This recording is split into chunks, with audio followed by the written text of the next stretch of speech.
안녕하세요. 세상공부 트리거입니다. 뉴스를 보면 다들 멍청이가 되어가고 있다는 생각을 하곤 했습니다. 그 어려운 고시를 합격하고 고위 공직자가 된 분들이 국정감사나 청문회에 나와서 얼버무리듯 답변하거나 모르겠다는 답을 하는 모습을 아직도 어렵지 않게 보곤 합니다. 대기업 임원들도 마찬가지입니다. 하늘의 별을 따는 것만큼 어렵다는 임원이 되었음에도 고객들의 마음을 제대로 해야 하지 못하고 문매를 맞는 것을 볼 때면 이해할 수가 없었습니다. 기업의 대표가 바뀌거나 정권이 바뀌면 항상 반복하듯 나오는 단어가 혁신입니다. 마누라와 자식 빼고 다 바꿔라.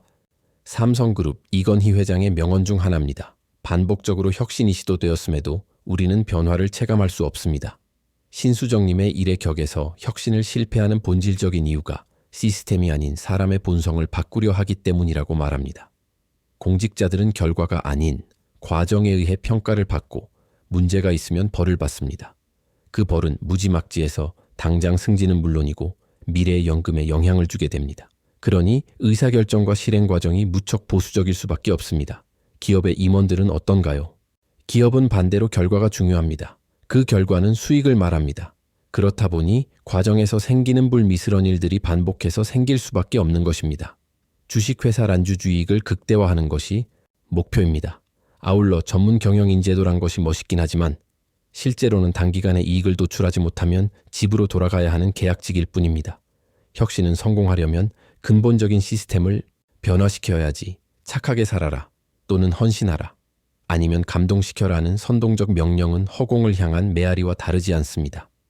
예를 들어 공무원들에겐 도전에 따르는 위험을 대폭 완화시키는 것은 물론이고 성공적인 실패에 대한 보상도 필요합니다.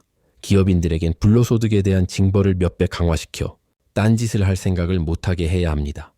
아울러 기업인들에게 법적인 잣대를 칼처럼 들이댈 게 아니라 과정의 동기를 포용적으로 이해해주는 문화적 공감대가 필요합니다. 기업을 경영해서 성장시키는 게 잠재적 범죄자가 될 가능성을 점점 높인다는 게 말이 되지 않기 때문입니다. 말로만 규제를 혁신하지 말고 행동으로 과감하게 없애줘야 합니다. 중대재해법의 경우가 그렇습니다. 제조 현장은 원래 위험합니다. 사고는 확률의 영역입니다. 고의적으로 사고를 방치하는 것은 이 법이 아니더라도 적용할 수 있는 법이 있습니다.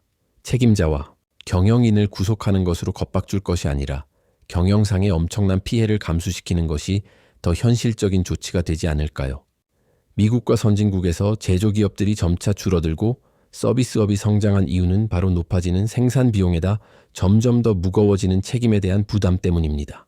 사법 판결에 대해서도 이해하기 어려운 점이 많습니다. 전관유로 유전무죄를 이끌어내는 관행이 공공연하게 수용된다는 게 이해하기 어렵습니다. 상식이 통하는 사회를 만들기 위해 가장 먼저 솔선수범해야 하는 곳이 사법부입니다. 따라서 법을 입법하는 정치인과 집행하는 검찰과 경찰, 그리고 변호인들의 비위에 대해서는 엄격하고 무거운 처벌은 불가피합니다. 전 세계가 스포츠에 열광하는 이유는 전 세계가 똑같은 그리고 공정한 룰을 엄격하게 적용하기 때문입니다.